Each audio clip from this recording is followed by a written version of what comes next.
All right, so the three elements of a true experiment. The first one is that the independent variable needs to be manipulated by the researchers. The second one is there needs to be a randomization somewhere present in the research design. And third is there needs to be a control or a comparator group that serves as the control.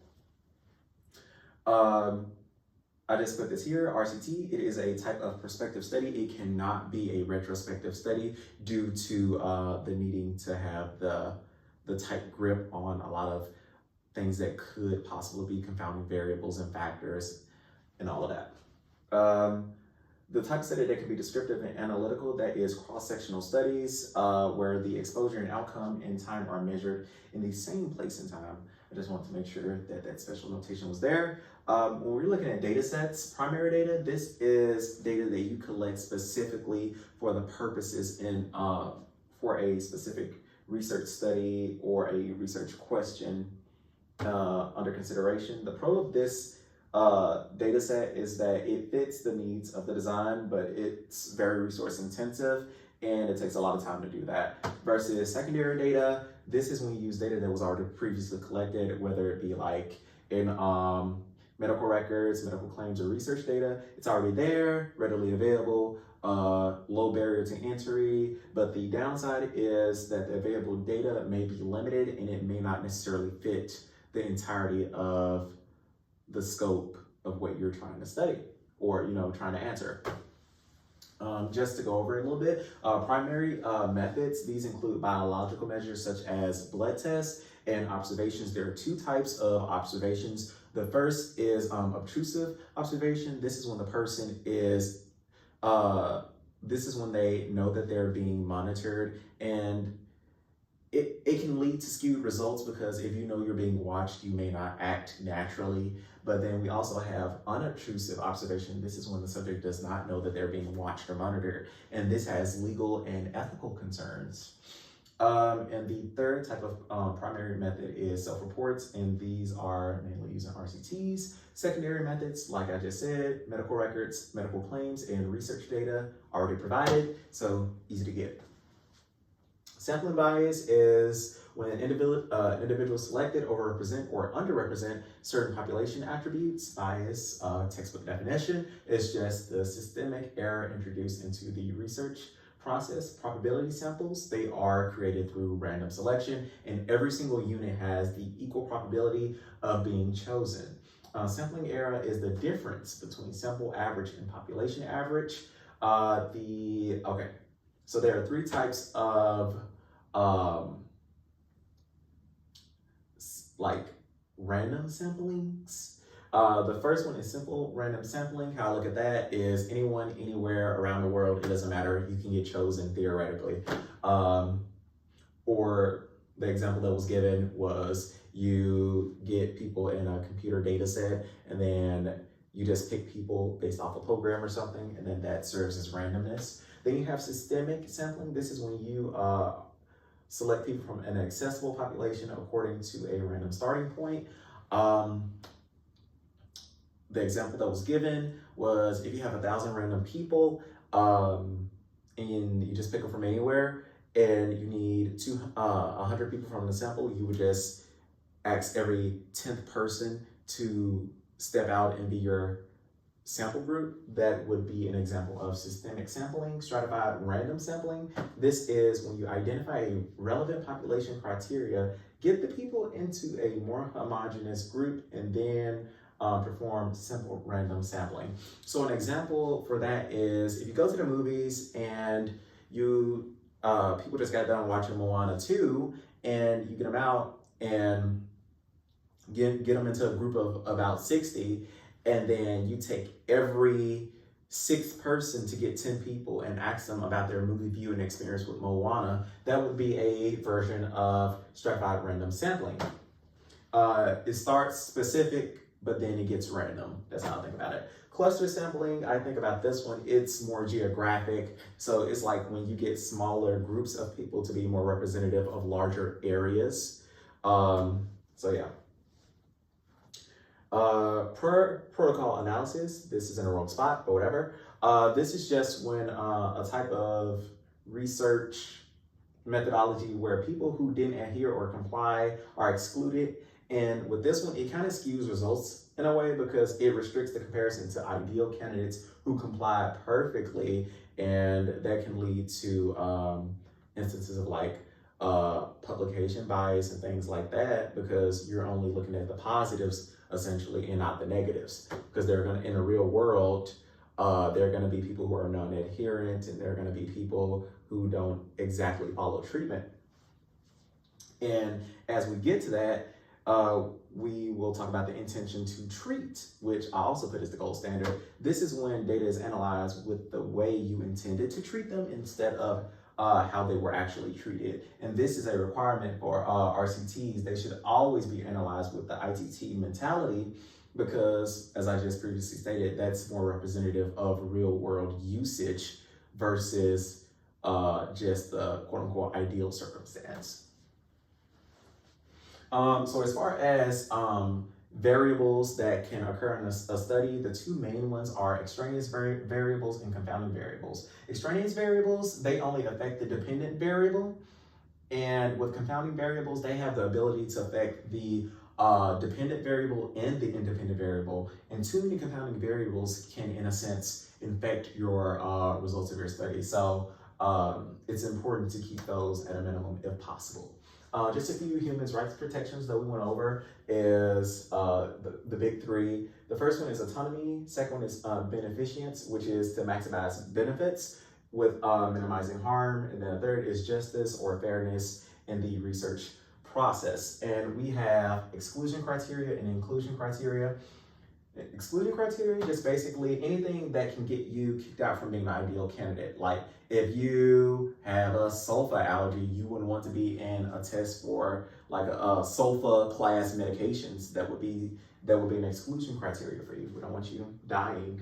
Then we have inclusion criteria. This could be traits that would make you the most ideal. Like if you're testing like a workout powder, you might want to try people who go to the gym. That may be an inclusion criteria. And just going back to basics, we have the scientific process. I remember it as pose, develop, perform, prepare. And yeah. And then we have the PCOTs: population, intervention, comparator, outcomes, timing, and setting. And you can look over that if you would like. And I'm gonna divert the attention over here to my other side, which is where we'll go into the family of research design. So first, I'll go ahead and go over study purpose. We have two subsets, which is descriptive and analytical. And with descriptive, this one is basically you're just observing the data without an inference of the results. And this one also includes the 5 W's. You want to know the who, the what, the when, the where, the why. And under that, we have observational studies, because you're only looking and you're not really like interacting. And so under that, we have case reports and case series. Case reports are, they can be included in case series, but a case report is a single case of a disease. Case series involves a study of multiple similar cases. And I also put an asterisk here for cross-sectional studies, because they can kind of be in multiple places. They can be descriptive or analytical. As far as designs, we have two major ones that we may be tested over. The first one is parallel design, and that is when each group remains on their assigned treatment throughout the entire study. They never interact or intersect or none of that. They stay on their own paths, and they're going to be measured independently, and the results will be measured against each other. Versus in a crossover design, we have a lot more going on. So we initially have that divide where they're being tested individually. So you have like the treatment group and then a placebo group, and you're going on that way. And then you're gonna eventually cross over. This is called the washout period. And then this is allow the treatment group time for any effects that may remain from treatment to be quote unquote washed out, so that it won't have like an effect in the second part where they switch. And that is to also mitigate something called the carryover effect, like I just said. Now we're going over to analytical study purposes, and this is just you observing the data with the intention to make inferences about possible causal relationships. And I'll go ahead and start with observational studies. We have cohort studies, which is just how I like to think about it in simple terms, two groups that are followed over a period of time. And under that, we have two subsets. The first one is prospective cohort study, where you're looking at from now into the future, and is like, you're just looking from now in the future. It's time-based versus retrospective uses historical data to identify exposure status and occurrence of outcome. And and then over here we have experimental studies. Again, this is the gold standard. This is the RCT, random control trials. These have a high internal validity, and these are conducted in tightly controlled settings, but that means they also have a lower external validity because the results really can't be replicated in external settings because they don't have so many tight controls. So that is experimental, for that. And now we're gonna go over here, just a little pyramid of the level of research evidence. It's based off the sample size, at least from what I can tell.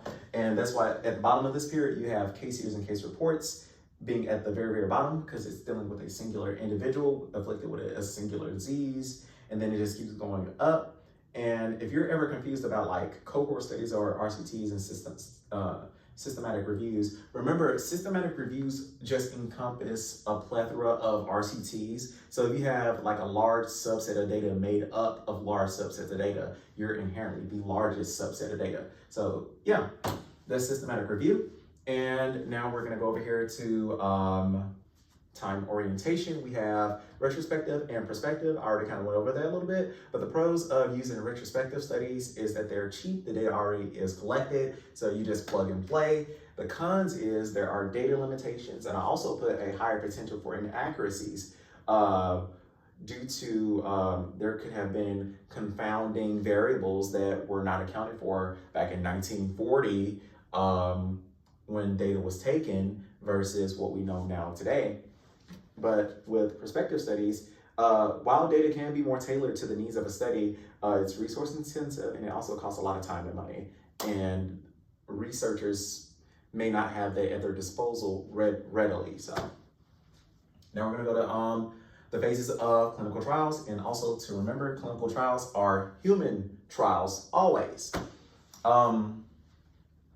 Phase 1, you're dealing with your smallest subset, 20 to 100 healthy volunteers or people with a disease condition.